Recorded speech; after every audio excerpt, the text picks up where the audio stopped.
कि तुम्हारे भगवान पे उन हाथी का सिर क्यों लगाया गया था? अगर लगाना ही था तो इंसान का सिर क्यों नहीं लगाया? तुम्हारे भगवान सही नहीं है और मतलब उन पे तुम वो विश्वास मत करेगा। कि फिट करने वाले शंकर जी थे, इस धरती के पहले सर्जन शंकर जी हैं। मानो ये है कान बड़े बड़े हैं पर मुंह दिखता ही नहीं है। उन्होंने गणेश जी का सिर काटा तो वही सिर क्यों नहीं जोड़ा? उन्होंने गणेश जी का सिर एक बात पर काटा, बात नहीं मानी।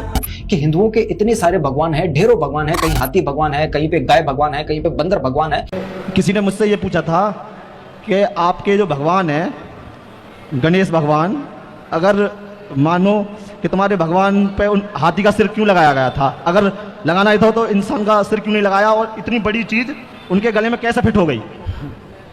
नहीं, तुम्हारे भगवान सही नहीं है और मतलब उन पे तुम वो विश्वास मत करे करो। अरे उनसे बोलना कि हमारे भगवान में गणेश जी में मनुष्य का जो सिर है, मनुष्य का धड़ है, उसमें हाथी का सिर इसलिए फिट हो गया क्योंकि फिट करने वाले शंकर जी थे, इस धरती के पहले सर्जन शंकर जी हैं।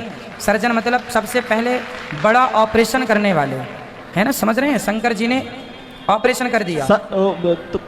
तो हाथी का ही क्यों किया, मनुष्य का क्यों नहीं करा? अरे भाई, गणेश जी को हाथी का इसलिए किया क्योंकि उस समय शंकर जी ने कहा था कि जो एक शर्त थी कि जो जानवर, जो लोग ऐसे सो रहे हों अपने बच्चों की तरफ पाँव करके, उनका सिर ले आना। तो कोई मिला नहीं, हाथी मिला तो हाथी का सिर ले आए। गणेश जी का पेट बड़ा है, कान भी बड़े हैं। गणेश जी के कान कैसे हैं? बड़े। गणेश जी कहना ये चाहते हैं कि ज़्यादा से ज़्यादा सुना करो और बातों को अपने ही पेट में रखा करो, किसी से कह ना दिया करो, क्योंकि कहने से बात बिगड़ जाती है। तो बड़े कान मतलब ज़्यादा सुनो। गणेश जी का मुंह किसी ने देखा आज तक? हाथी का मुंह नहीं दिखता, अंदर होता ना, सूंड लटकी रहती है। मानो ये है कान बड़े बड़े हैं पर मुंह दिखता ही नहीं है, तो सुनना ज़्यादा है, बोलना कम है।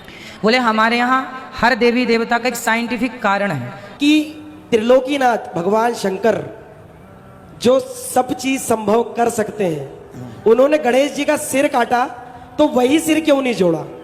तो जो भूत भावन महादेव हैं, उन्होंने गणेश जी का सिर एक बात पर काटा, बात नहीं मानी। तो पहले तो गणेश जी थे नहीं। गणेश जी तभी बने जब इनके मस्तक पर जो है गज भगवान का सिर लगा। आपका प्रश्न है कि वही क्यों नहीं जोड़ा? इन्होंने एक हाथी को वरदान दे रखा था भूत भावन महादेव ने कि तुम हमारे सुत बन करके रहोगे। अब उसको सुत बना नहीं पाए तो चिंता में शंकर जी पड़ गए कि ये सुत नहीं बन पाया तो इसका वरदान कैसे पूर्ण होगा। तो अपने पुत्र का जब सिर कट गया तो इन्होंने विचार किया कि उसका वरदान भी पूर्ण हो जाएगा, वो सुत भी कहलाएगा, इनको शीश भी मिल जाएगा। इसलिए गणेश जी के सिर पर गज का सिर रखा। तो वो हिंदू दोस्त मुझसे कहेगा कि ये गणेश जो है वो हमारा भगवान है, वो शिवा भगवान का बेटा है, भगवान शिवा। और ये उनकी किताबों में लिखा हुआ है कि गणेश भगवान शिवा भगवान का बेटा है। और एक दिन जब भगवान शिवा अपने घर के बाहर निकलते हैं, उनकी बीवी पार्वती अपने जिस्म से मेल निकालती है और एक बेटा बनाती है। और वो कहती है उस बेटे से कि घर के चौखट पे खड़े रहो, घर के दरवाजे के बाहर खड़े रहो और किसी को भी घर में आने मत देना, मैं आराम फरमा रही हूं। तो उसका बेटा घर के बाहर जाता है और दरवाजे पे खड़े हो जाता है। कुछ देर बाद भगवान शिवा वापस अपने घर पे लौटते हैं और जब घर में दाखिल होने जाते हैं उस वक्त उनका बेटा उन्हें रोक देता है और कहता है आप इस घर में नहीं जा सकते, आप दाखिल नहीं हो सकते क्योंकि मेरी मां आराम फरमा रही है। शिवा तेज में आके अपने बेटे की गर्दन उड़ा देते हैं। तो मैं कहूंगा मेरे हिंदू दोस्त से, आपका भगवान अपने बेटे को नहीं पहचान सका, कल जब मैं मुश्किल में रहूंगा तो मुझे कैसा पहचानेंगे? और ये हिंदू दोस्त आपसे कहेंगे, आपको कहने की जरूरत नहीं।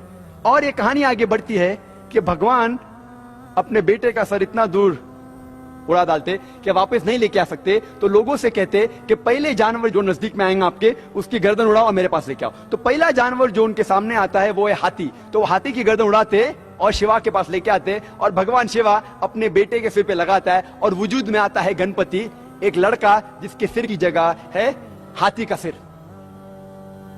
मैं कहूंगा अब इसको भगवान मानते? मेरा दोस्त कहेगा अरे जाने देना जाकिर, ये तो कहानी है। अरे लेकिन ये आपका भगवान है क्या? अरे जाकिर जाने देना, ये तो सिर्फ कहानी है। मैं कहूंगा आप मुझे साबित करके दिखाओ कि गणेश भगवान है और मैं प्रसाद खाऊंगा, क्योंकि कुरान में लिखा हुआ है कि अल्लाह के नाम का खाना मैं खा सकता हूं। बोलेगा जाने देना जाकिर, ये छोड़, कहानी है ये सिर्फ मेरे मजहब में। मैं कहूंगा नहीं, मुझे साबित करके दिखाओ, अभी मैं उसके पीछे भागूंगा। और ये बहुत आसान है, हमें किसी भी गैर मुसलमान के खुदा को गाली नहीं देना चाहिए। अल्लाह ताला फरमाते हैं कुरान मजीद में, सूरह अनाम में, सूरह नंबर 6 आयत नंबर 108 में, आप वो लोगों जिनकी वो पूजा करते हैं, जिन लोगों की वो अल्लाह के अलावा पूजा करते हैं, उनको आप गाली मत दो। जिन लोगों की वो पूजा करते हैं, इबादत करते हैं अल्लाह के अलावा, उन लोगों को आप गाली मत दो, नहीं तो जहालत में वो लोग अल्लाह सुब्हानहू व तआला को गाली देंगे। तो हमें गैर मुसलमानों के भगवान को गाली देना हराम है। तो हमें कुछ नहीं कहना चाहिए, सिर्फ पूछना चाहिए ये कौन है, और वो हिंदू या वो गैर मुसलमान अपने आप अपना काम करेंगे।